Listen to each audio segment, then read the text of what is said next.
Welfare trash like you shouldn't breed. The words hit Sarah Williams like a physical blow.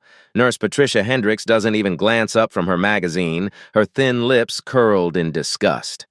Sarah stands before the reception desk at Metropolitan General's ER, 8 months pregnant, doubled over in pain. Her dark skin glistens with sweat under harsh fluorescent lights. "Please, I have insurance," Sarah's voice cracks. "Don't lie to me." Patricia finally looks up, her cold blue eyes scanning Sarah from head to toe with obvious contempt. Sarah tries to step closer, clutching her belly. "My baby! Keep your distance!" Patricia shoots up from her chair. "Don't you dare raise your voice in my ER!" Patricia's palm connects with Sarah's cheek with vicious force. Sarah's head snaps sideways, her body lurching backward. She grabs the desk edge to keep from falling, her other hand protecting her unborn child. The waiting room falls silent. Security cameras capture everything. What Patricia doesn't know yet is that she just made the biggest mistake of her life. The antiseptic smell of Metropolitan General Hospital mingles with the faint odor of fear and desperation that clings to every emergency room at 3 a.m. Fluorescent lights hum overhead, casting harsh shadows across cracked linoleum floors that have seen too many tragedies. Sarah Williams sits hunched in a plastic chair, her hand still pressed against her stinging cheek. The red mark from Patricia's slap burns like a brand of shame.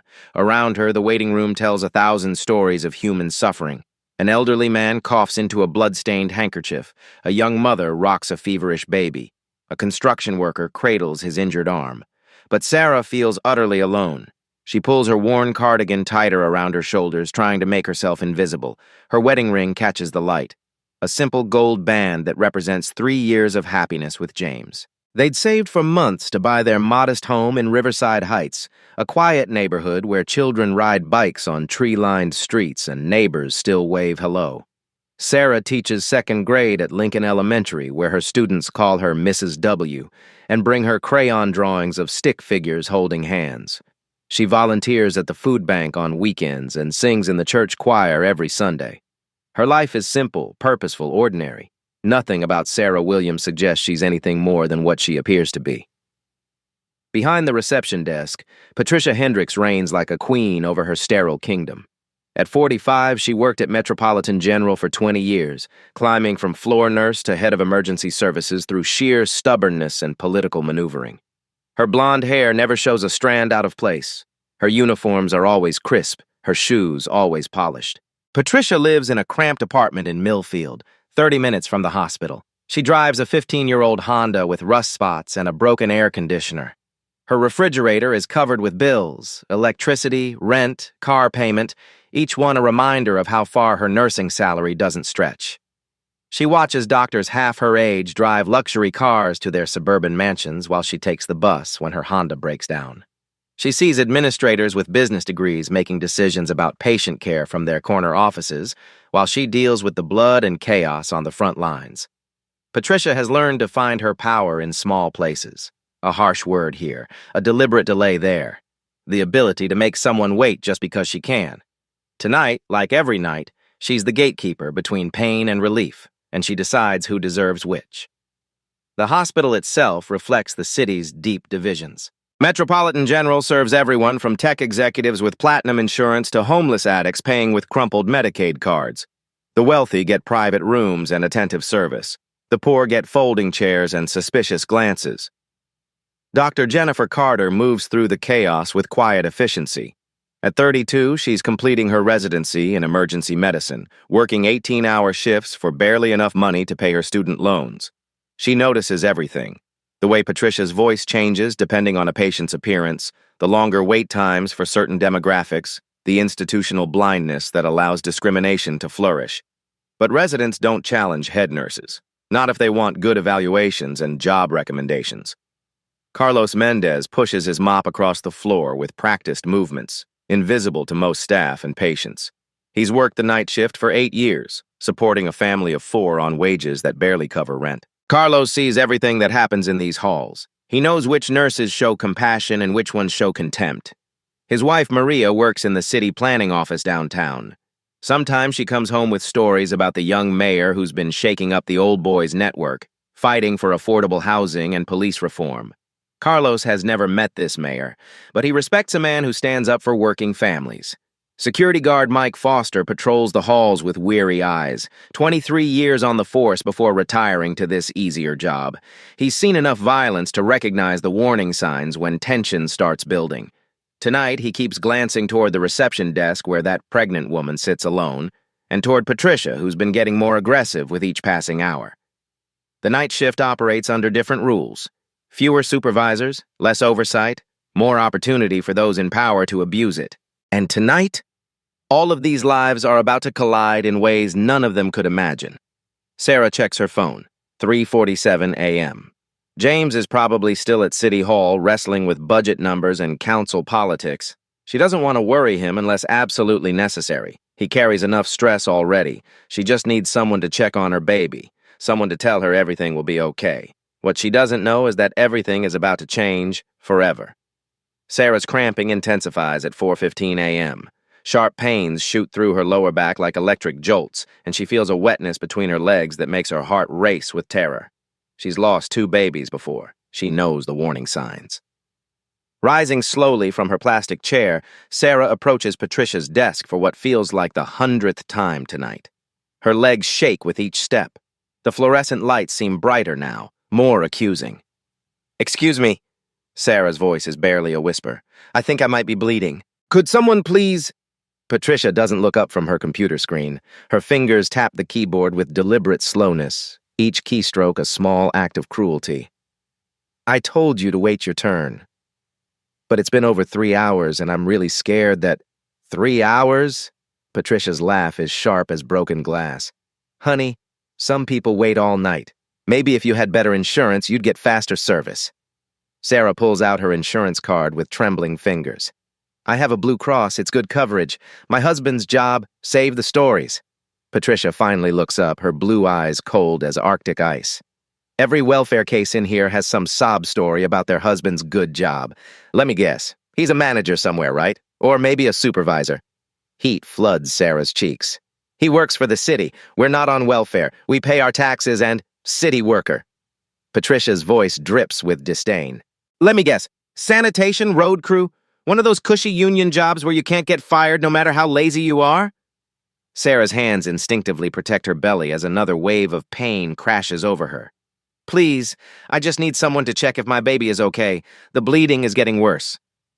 Patricia stands slowly, using her height to tower over Sarah. "You know what your problem is? You people think pregnancy makes you special. I think it gives you the right to jump ahead of everyone else." The words "you people" hang in the air like poison gas. Other patients shift uncomfortably in their seats. A few pull out their phones, sensing drama brewing. "I'm not trying to jump ahead of anyone," Sarah says, her voice breaking. "I'm just scared for my baby." "Scared?" Patricia circles around the desk like a predator stalking prey. "You want to know what's scary? Having to deal with entitled people who think the world owes them something just because they managed to get pregnant." Dr. Jennifer Carter appears at the edge of the waiting area, having heard the raised voices. She takes in the scene, the pregnant woman clutching her belly, the head nurse looming over her like an avenging angel, the tension crackling through the air like electricity before a storm. "Is everything all right here?" Dr. Carter asks, her voice carefully neutral. Patricia spins around, her authority challenged. "Everything is fine, doctor. This patient is just having trouble understanding the concept of waiting her turn." "I've been waiting 3 hours," Sarah pleads to Dr. Carter. "I'm 8 months pregnant and I think something might be wrong." Dr. Carter's medical instincts kick in. "What kind of symptoms are you experiencing? Cramping, back pain, and some bleeding?" "She's being dramatic," Patricia interrupts. "Trust me, I've seen real emergencies. This isn't one." Dr. Carter frowns. "Bleeding at 34 weeks is potentially serious. We should at least do a quick assessment." "Dr. Carter," Patricia's voice turns Arctic, "I decide triage priorities in this ER. You're here to treat patients I assign to you, not to second-guess my professional judgment. The threat is clear." Dr. Carter's jaw tightens, but she's a resident. Patricia controls her evaluations, her schedule, her future. She backs down with visible reluctance. "Of course, Patricia. But if the symptoms worsen, they won't." Patricia dismisses her with a wave. "Run along. I'm sure you have actual emergencies to handle." Dr. Carter shoots Sarah an apologetic look before disappearing back into the treatment area. Sarah feels hope drain from her body like water from a broken vessel. Carlos Mendez pretends to mop near the reception desk, his weathered hands gripping the handle tighter as he watches the confrontation unfold. He's seen Patricia bully patients before, but never this viciously. His phone weighs heavy in his pocket. He knows he should record this, but hospital policy strictly forbids employee recordings. Patricia turns back to Sarah with renewed venom. Now that you've wasted the doctor's time with your theatrics, let me explain how things work here. You sit down, you wait quietly. You don't bother the medical staff with your paranoid fantasies about bleeding. But I am bleeding, Sarah insists, her voice rising slightly. I can feel it. Something is wrong. Lower your voice, Patricia hisses. This is a hospital, not a street corner. Sarah tries to comply, but desperation makes her bold. Please, I'm begging you. Just let someone examine me. 5 minutes, that's all I need. Patricia's face contorts with rage. Begging? Now we're getting to the truth. You think if you grovel enough, I'll take pity on you? You think tears and pleading will get you special treatment? I think basic human decency should get me medical care when I need it, Sarah replies, her teacher's instincts finally overriding her fear. The words hit Patricia like a slap. Her face flushes red and her hands clench into fists at her sides.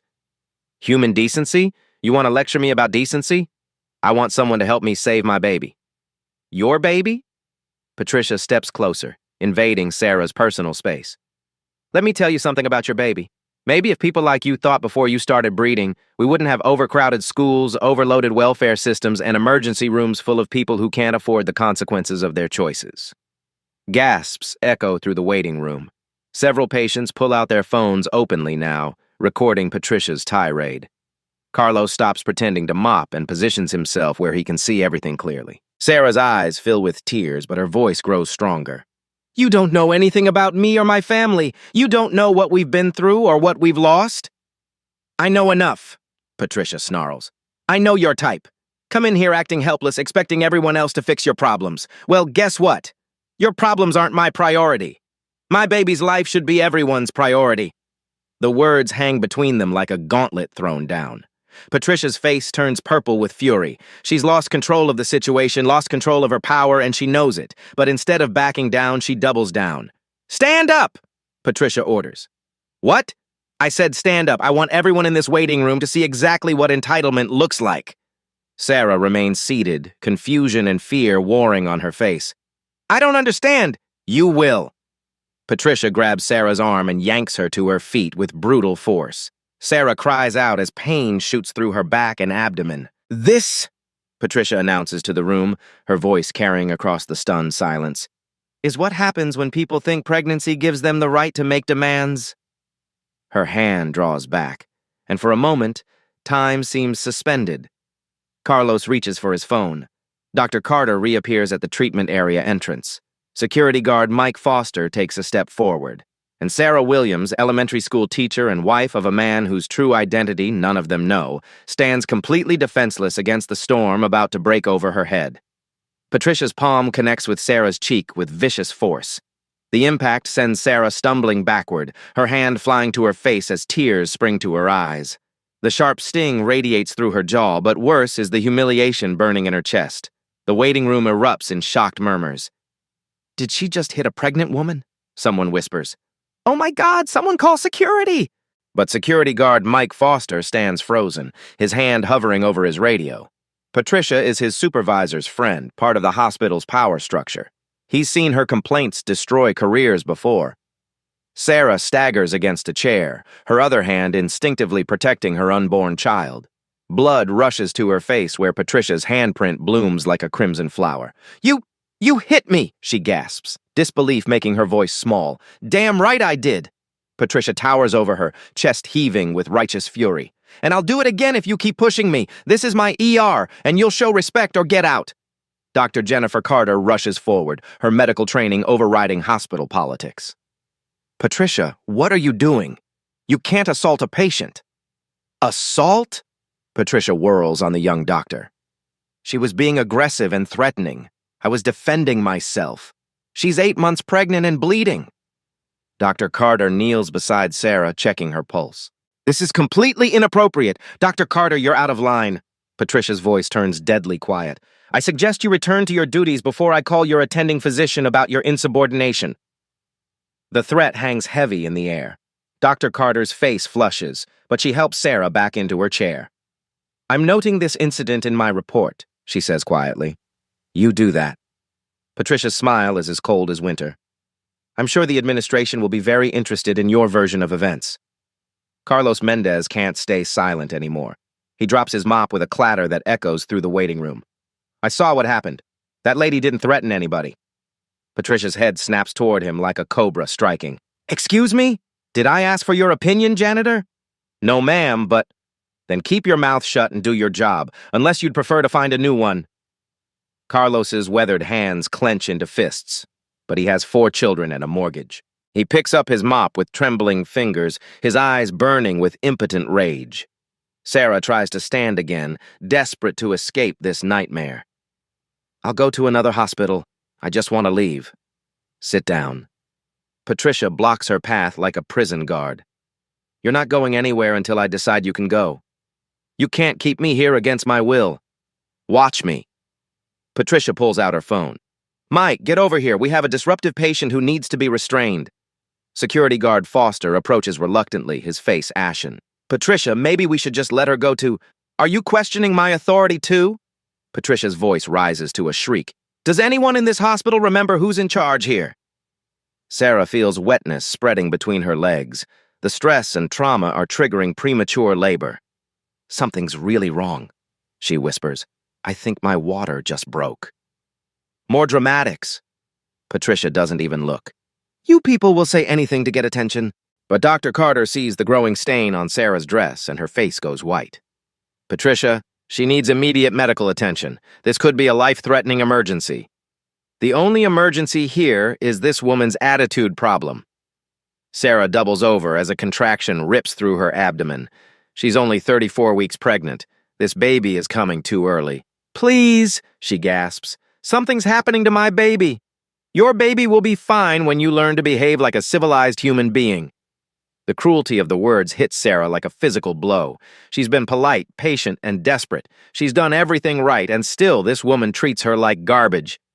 A young mother across the room starts recording with her phone. "This is insane," she mutters. "Someone needs to stop this." Patricia notices the phone and storms over. "Delete that right now." "No way. This is assault and I'm documenting it. Hospital policy prohibits recording. Security." But Mike Foster has had enough. "Patricia, I think you need to calm down. This situation is getting out of hand." "Out of hand?" Patricia's voice cracks with hysteria. "I'm trying to maintain order in this zoo and everyone's turning against me." She spins back towards Sarah, who's now hunched over in obvious labor. "This is all your fault. You came in here acting entitled, disrupting my ER, turning my staff against me." Sarah looks up through tears of pain and humiliation.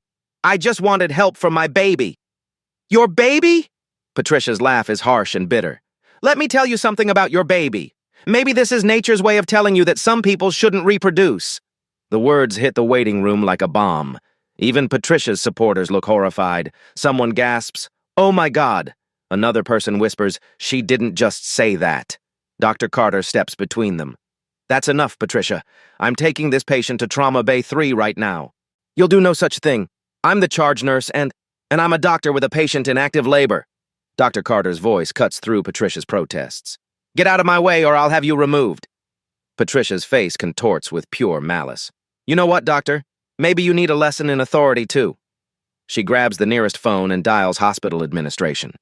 "This is Patricia Hendricks in an emergency. I need security to remove 2 disruptive individuals, a patient who's been threatening staff and a resident who's being insubordinate."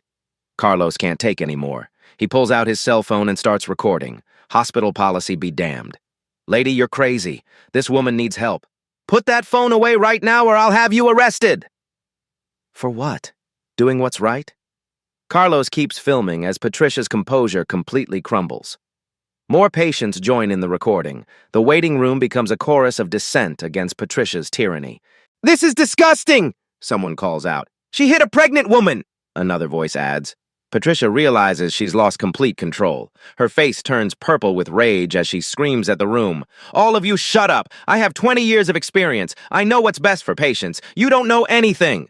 Sarah cries out as another contraction hits, more violent than before. Dr. Carter checks her watch. The contractions are coming every 3 minutes now.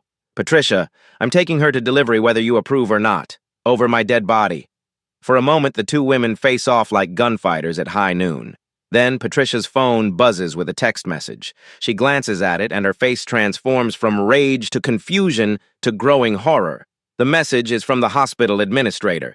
Emergency situation developing in ER. Mayor Williams en route with security detail. Prepare for immediate review of all protocols. Patricia's blood turns to ice. Mayor Williams? But that would mean... She looks at Sarah with new eyes, seeing past her simple clothes and exhausted appearance. The quiet dignity, the expensive wedding ring, the way she speaks, educated, articulate, despite her fear. What did you say your last name was? Patricia asks, her voice suddenly small. Sarah looks up through her pain. Williams. Sarah Williams. The phone slips from Patricia's numb fingers and shatters on the floor. Mayor James Williams has been all over the news lately, the young reformer fighting corruption, the man who's been investigating discrimination in city services, the man who's married to an elementary school teacher. Through the hospital's glass doors, Patricia sees a convoy of black SUVs pulling into the parking lot.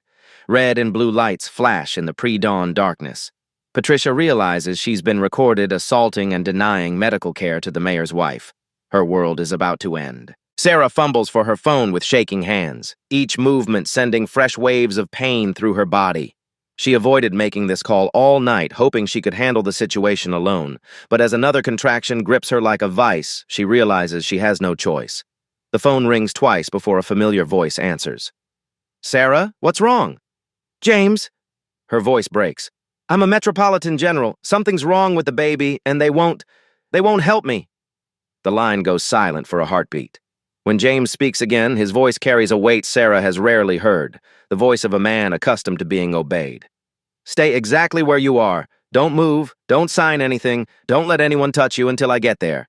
I'm bringing help. Patricia watches Sarah make the call with growing unease. Something about the pregnant woman's tone has shifted. The desperation is still there, but underneath it runs a current of quiet confidence, as if salvation is finally coming. 15 minutes later, the automatic doors burst open with a whoosh of cold morning air. But what enters isn't a worried husband and maybe a few family members. James Williams strides through the entrance like a force of nature, his presence commanding immediate attention. Behind him follows an entourage that makes the late-night ER staff freeze in place. Chief of Police Robert Martinez in full uniform, Hospital Board Chairman Thomas Bradley in an expensive suit despite the early hour, City Attorney Linda Thompson carrying a briefcase, and two news crews with cameras already rolling. Patricia stands behind her desk, watching this parade of power approach her domain. Her nursing instincts tell her to be deferential. These are obviously important people. But her pride refuses to bow down. Visiting hours are over, she announces, stepping into their path with false authority. You can't just storm in here because someone called you. This is a medical facility with rules and... Chief Martinez holds up his badge, the gold shield gleaming under fluorescent lights. Ma'am, we're here on official business. Patricia's confidence wavers slightly, but she doubles down. I don't care what kind of business you think you have. I'm the charge nurse of this emergency room, and I have final authority over who enters this treatment area. Board Chairman Bradley steps forward, his silver hair and expensive suit radiating the kind of power that comes from old money and older connections. Miss Hendricks, I'm Thomas Bradley, chairman of this hospital's board of directors. A flicker of recognition crosses Patricia's face, but she's too far down this road to turn back now. Mr. Bradley, I'm glad you're here. We've had a very disruptive patient tonight who's been threatening staff and... Where is my wife? The voice cuts through Patricia's explanation like a sword through silk. James Williams steps past the others, his eyes scanning the waiting room until they lock onto Sarah, still hunched in her plastic chair, tears streaming down her face. Patricia scoffs, her sense of superiority intact. Your wife? So what if you brought some big shots to intimidate me? Having important friends doesn't change the fact that she was being difficult and... Miss Hendricks, James says quietly, his voice carrying the kind of authority that doesn't need to be loud. I'm James Williams. Good for you, Mr. Williams. That doesn't change anything. Your wife still needs to follow hospital protocol and... I'm the mayor of this city.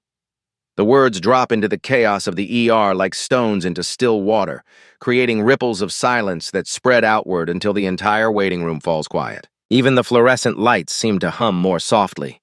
Patricia's face goes through a series of expressions: confusion, disbelief, then slowly dawning horror as the implications sink in. The pregnant woman she's been tormenting, humiliating, and denying care isn't just another welfare case. She's the wife of the most powerful elected official in the city. That's impossible, Patricia whispers.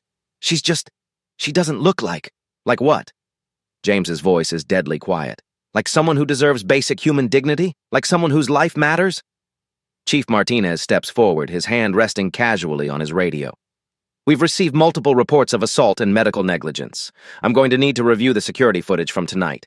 There's been a misunderstanding, Patricia stammers, all her earlier bravado evaporating like morning mist. Mrs. Williams the situation was, I didn't know who she was. City Attorney Thompson opens her briefcase and pulls out a legal pad. And that matters how, exactly? Are you saying patient care at this hospital depends on who someone is married to?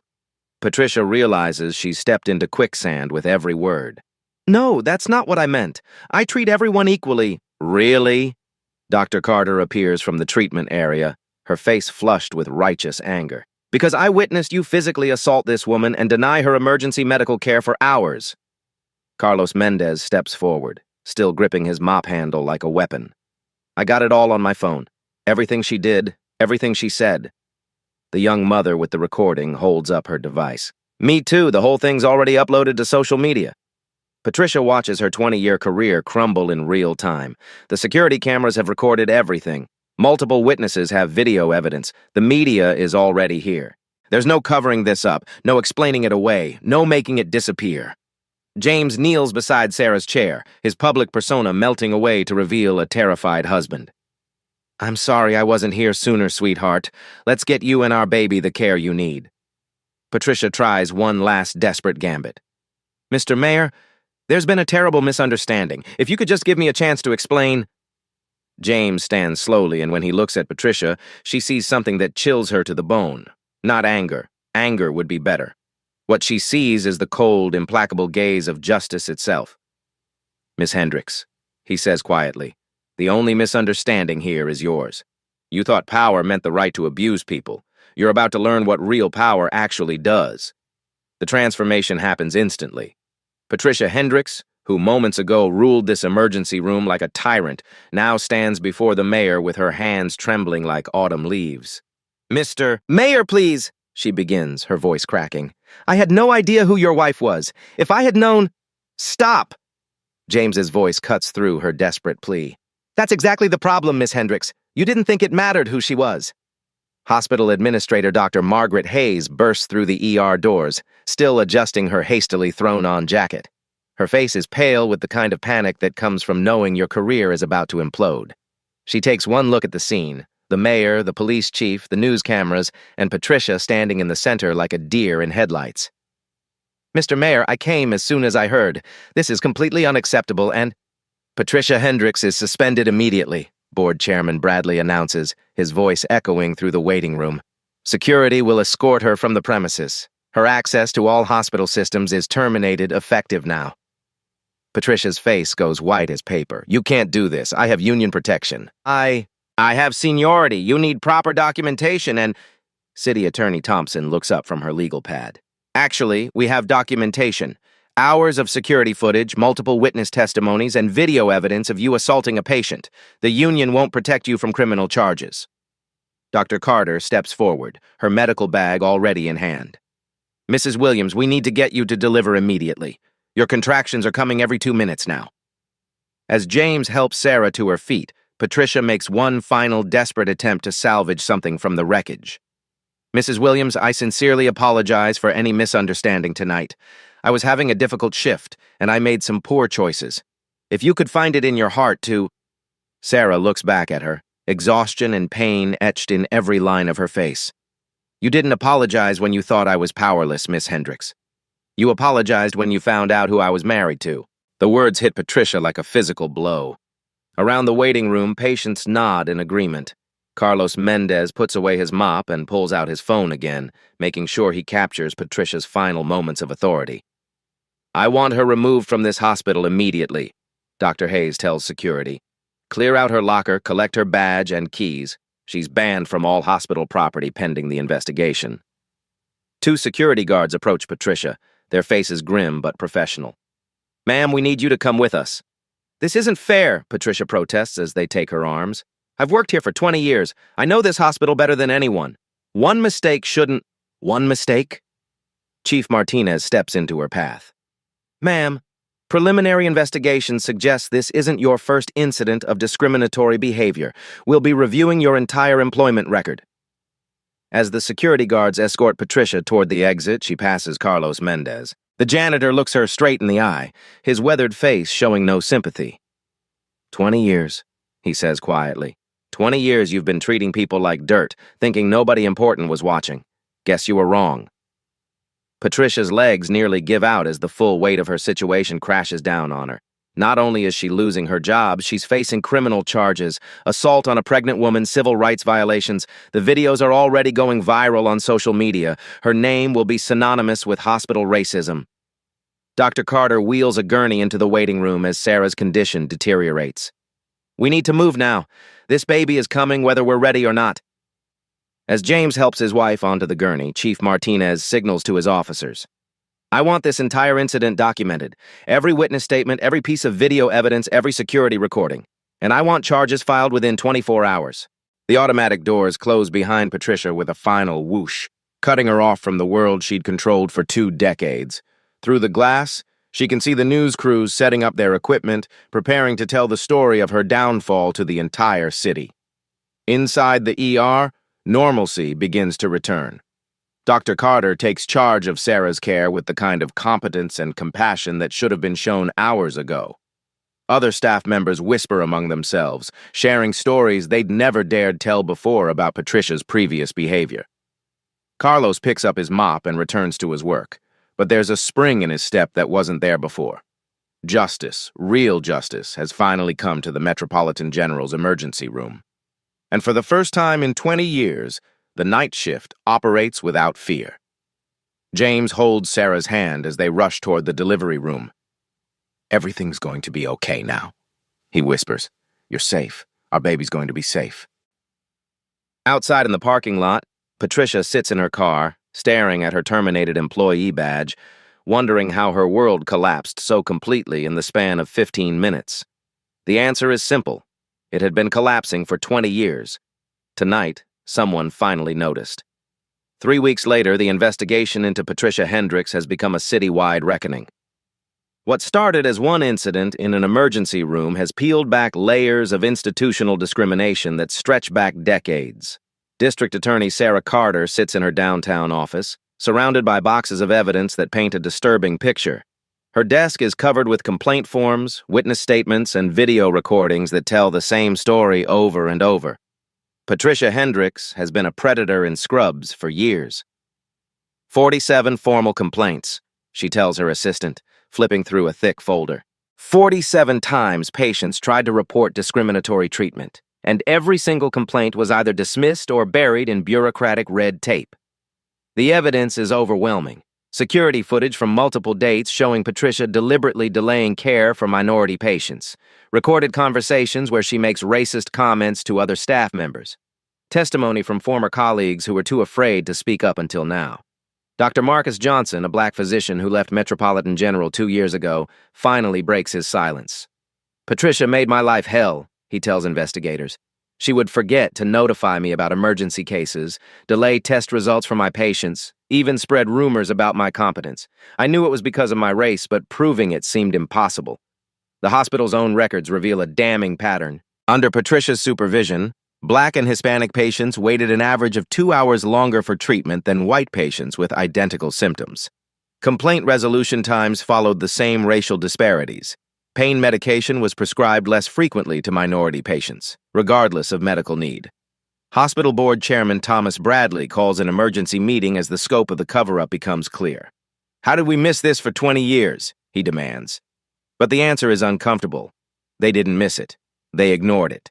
Former Administrator Dr. Richard Hayes, Margaret's predecessor, admits under oath that he received multiple warnings about Patricia's behavior.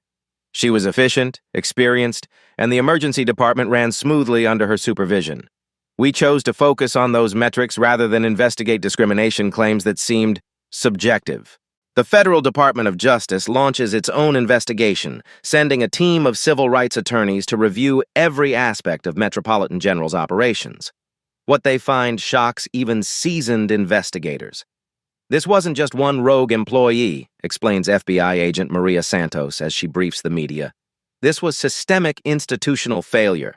Multiple levels of management knew about discriminatory practices and chose to enable them rather than address them. The criminal trial begins 2 months after Sarah's baby is born. Maya Williams entered the world healthy despite her premature arrival, but the trauma her mother endured has left lasting scars on the entire family. Prosecutor Sarah Carter presents a methodical case that destroys any sympathy for Patricia. Video after video shows her treating patients with contempt based solely on their race. The courtroom gasps when Carlos Mendez's phone footage plays, showing Patricia's assault on a pregnant woman in crystal clear detail. Patricia's defense attorney, Robert Sterling, attempts multiple strategies. He argues she was overworked and stressed. He claims Sarah was aggressive and threatening. He suggests the racial discrimination allegations are exaggerated by opportunistic complainants seeking settlements. Every defense crumbles under the weight of evidence. Dr. Jennifer Carter takes the stand and destroys Patricia's credibility with clinical precision. She told me this patient wasn't a priority because of her race and social status. When I tried to provide medical care, she threatened my career. She put personal prejudice above a patient's life. Carlos Mendez's testimony electrifies the courtroom. His weathered hands shake as he describes years of watching Patricia's cruelty. I saw her make people wait in pain because she didn't like the color of their skin. I saw her refuse wheelchairs to elderly black folks while giving them to younger white patients. 20 years I watched, and nobody would listen to a janitor. The trial becomes a focal point for national discussions about healthcare equity. Medical schools across the country begin reviewing their curricula. Nursing boards examine their disciplinary procedures. Hospital systems implement real-time monitoring for bias in patient care. Judge Maria Rodriguez listens to weeks of testimony with growing disgust. During sentencing, she addresses Patricia directly. Ms. Hendricks, your actions represent not just individual prejudice, but the institutional failure that enables such prejudice to flourish. You abused a position of trust while vulnerable people sought help in their darkest moments. Patricia's sentence reflects the severity of her crimes. 18 months in federal prison for civil rights violations, complete loss of her nursing license, a $50,000 fine, and 500 hours of community service in minority healthcare clinics. The civil judgment awards the Williams family $2.3 million in damages, but the real victory comes in systematic change. Metropolitan General faces a $15 million federal settlement and 5 years of federal oversight. The hospital must implement comprehensive bias training, diversify its leadership, establish an independent patient advocacy office, and submit to regular audits of care disparities by race. The Sarah Williams Healthcare Equity Act passes through the state legislature with bipartisan support. The law requires all healthcare facilities to track and report patient care metrics by race, mandates bias training for all medical staff, and establishes an anonymous reporting system for discrimination complaints. 23 other states introduce similar legislation. Nursing boards nationwide add discrimination as grounds for automatic license revocation. Medical licensing exams begin including questions about implicit bias and cultural competency. Dr. Jennifer Carter is promoted to Chief of Emergency Medicine at Metropolitan General, becoming the youngest person ever to hold the position. Her first act is implementing a patient advocate program that ensures no one waits alone in pain ever again. Carlos Mendez receives recognition from the mayor's office for his courage in documenting Patricia's crimes. His video evidence became a training tool used in hospitals across the country to teach staff about the importance of speaking up against discrimination. The ripple effects continue spreading. Hospital systems nationwide review their complaint procedures. Federal grants for healthcare facilities become tied to demonstrated equity in patient outcomes. Anonymous bias reporting systems become standard practice. Patricia Hendricks begins serving her sentence at minimum security federal prison, where she participates in mandatory bias education programs. She writes letters of apology to former patients, though many remain undelivered by request of the recipients. But perhaps the most important change is cultural. The video of Patricia's assault on Sarah Williams has been viewed millions of times, becoming a stark reminder that discrimination in healthcare isn't just morally wrong, it's criminal. Healthcare workers across the country now think twice before letting bias influence their treatment decisions. They remember Patricia Hendricks, and they remember that someone is always watching. Justice, it turns out, has a very long memory. 6 months later, Sarah Williams sits in her sunlit living room cradling baby Maya against her chest. The infant's tiny fingers wrap around Sarah's thumb with surprising strength. Afternoon light streams through lace curtains, casting gentle shadows across family photos that now include their newest member. James reads from his tablet, scrolling through news coverage of healthcare reforms. "Another state just passed the Williams Act," he says quietly. "That makes 26 states now requiring bias monitoring in hospitals." Sarah adjusts Maya's blanket, her voice soft with reflection. "I never wanted to be the center of attention. I just wanted my baby to be safe. But if what happened to me helps other families avoid the same trauma, then maybe some good came from it." The changes have been profound and lasting. Metropolitan General Hospital has become a model for equitable health care. The waiting room where Sarah suffered now displays a plaque dedicated to patient dignity. New policies ensure every person receives compassionate care, regardless of race or income. Dr. Jennifer Carter's voice echoes through the hospital during shift changes, reminding staff of their oath to, first, do no harm.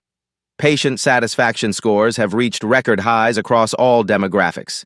The culture of fear Patricia fostered has been replaced by genuine care and accountability. Carlos Mendez still works nights, but now volunteers as a patient advocate. His hands that once gripped a mop in frustration now comfort frightened families. "Everyone deserves to be treated like somebody important," he tells new staff during orientation. Federal oversight has yielded remarkable results. Wait time disparities by race have been eliminated. Pain management protocols are standardized and bias-free. The anonymous reporting system has prevented dozens of potential discrimination cases through early intervention. Across the country, the Sarah Williams effect continues rippling through healthcare systems. Nursing schools require cultural competency courses. Medical boards conduct surprise equity audits. Hospital administrators know discrimination isn't just morally wrong, it's financially and legally catastrophic. Patricia Hendricks serves her sentence quietly, participating in bias education programs she wishes had existed 20 years ago. Her case study is taught in ethics classes, a cautionary tale about unchecked prejudice destroying both victims and perpetrators. The Williams family established the Maya Williams Scholarship Fund, supporting minority students pursuing healthcare careers. They quietly use settlement money to ensure the next generation of medical professionals reflects community diversity. Sarah has returned to teaching with a new perspective on advocacy. Her students still call her Mrs. W, but now she also speaks at medical conferences about patient experience. Her quiet strength has become a powerful voice for healthcare equity. Looking directly into a documentary camera, Sarah speaks with the authority of someone who survived injustice and created lasting change. Discrimination in healthcare isn't rare, it's just rarely recorded. Every patient deserves dignity, regardless of race, income, or who they know. If you see injustice, speak up, record it, report it, don't wait for someone else to act. James adds his perspective. Change happens when ordinary people refuse to accept extraordinary injustice. Patricia thought my wife was powerless, but every person has power when they demand basic human dignity. The camera captures Maya sleeping peacefully, unaware her traumatic entry helped make hospitals safer for countless other children. Statistics tell the transformation story. Healthcare discrimination complaints decreased 60% in Williams Act states. Patient satisfaction among minority communities reached historic highs. Medical schools report bias and equity discussions have become central to curricula. But beyond statistics lies a deeper truth. Healthcare culture has fundamentally shifted. The video of Patricia's assault serves as a permanent reminder that discrimination has consequences. Someone is always watching, and justice may be delayed but won't be denied. If this story moved you, share it. Healthcare discrimination affects millions of Americans yearly. Your voice can help ensure Patricia Hendricks' behavior becomes unthinkable rather than typical. Have you experienced or witnessed healthcare discrimination? Share your story in the comments. What would you have done in Sarah's situation? Follow for more stories where justice prevails against systemic bias. Like if you believe healthcare should be equitable for everyone. Here's what we want you to think about. Patricia Hendricks probably went to work that night believing she was just doing her job. She likely went home convinced she'd handled a difficult patient appropriately. How many other Patricia Hendricks are working right now convinced their bias is actually professionalism, and more importantly, What are you going to do to make sure the next pregnant woman who walks into an emergency room gets the care she deserves, regardless of the color of her skin? Sometimes the most powerful weapon against injustice isn't anger or violence. Sometimes it's simply refusing to stay silent when someone's dignity is under attack.